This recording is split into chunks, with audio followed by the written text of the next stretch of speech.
Nah, pemeriksaan laboratorium yang dilakukan secara mandiri tentu ada keuntungan dan kerugiannya, ya. Bisa saja misalnya ya seorang ibu ya anaknya panas atau kitanya sendiri ya demam ya sudah sekian hari, aduh ini kenapa ya, misalnya tadi dokter Rina Nurbani sudah menjelaskan mungkin pakai obat bebas ya misalnya paracetamol, kemudian kok panasnya nggak turun-turun ya misalnya, terus saya mau periksa lab sendiri deh misalnya ya.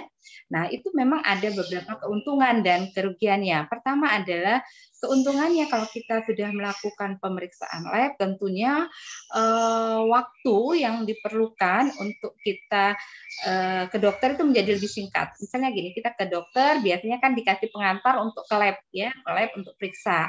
Kemudian kembali lagi ke dokternya. Nah, ini tentu memangkas waktu kalau kita sudah ke lab dulu baru langsung ke dokternya ya. Dok, saya dapat hasil lab seperti ini ya. Kemudian dokternya melihat dan itu kalau sesuai maka tentunya diagnosis penyakitnya bisa lebih cepat untuk ditegakkan. Kemudian juga pengobatan atau tata laksananya lebih cepat untuk kita dapatkan ya. Kalau pemeriksaan yang kita lakukan itu sesuai atau benar. Kemudian mungkin juga bisa ada kerugiannya kalau kita tidak langsung ke lab tanpa bertemu dulu dengan dokter yang memeriksa.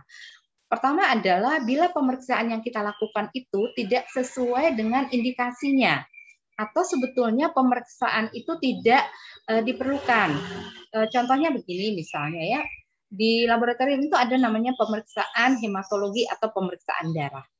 Ada yang rutin cuma beberapa komponen dan ada yang lengkap. Misalnya kita hanya pengen tahu, wah coba deh periksa darah gitu ya. Kita mintanya misalnya hematologi rutin atau periksa darah rutin.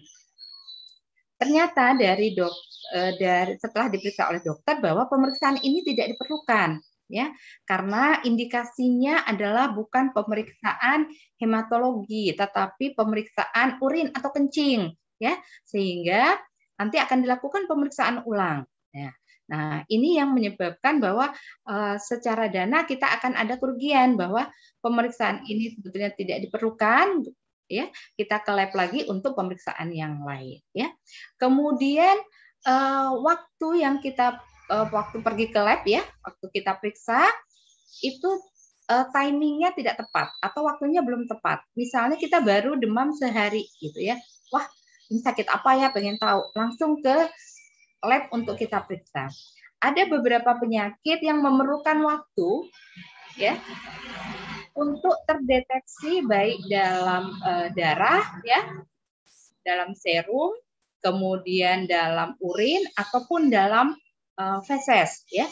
Jadi kalau waktunya terlalu cepat atau terlalu lama, ini juga ada beberapa pemeriksaan yang tidak bisa kita dapatkan ya. Kita tidak, yang kita pengen itu tidak kita peroleh karena waktu atau timingnya yang tidak tepat. Nah, ini yang harus kita pertimbangkan pada saat kita mau melakukan pemeriksaan lab secara mandiri. Bahwa tidak semua penyakit itu dapat dideteksi dengan pemeriksaan laboratorium. Jadi pemeriksaan penunjang itu cukup banyak.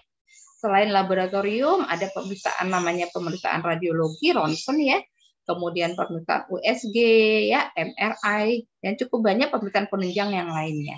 Jadi yang kita harus pahami, kok saya sudah periksa lab misalnya ya, sudah sekian banyak, kok tidak saya temukan ya, kok penyakitnya nggak ada, kok nggak bisa dideteksi misalnya. Nah, ini yang harus kita pahami. Ada beberapa yang bisa kita deteksi dengan pemeriksaan laboratorium, ada juga yang memang tidak dengan pemeriksaan laboratorium, tetapi dengan pemeriksaan yang lain.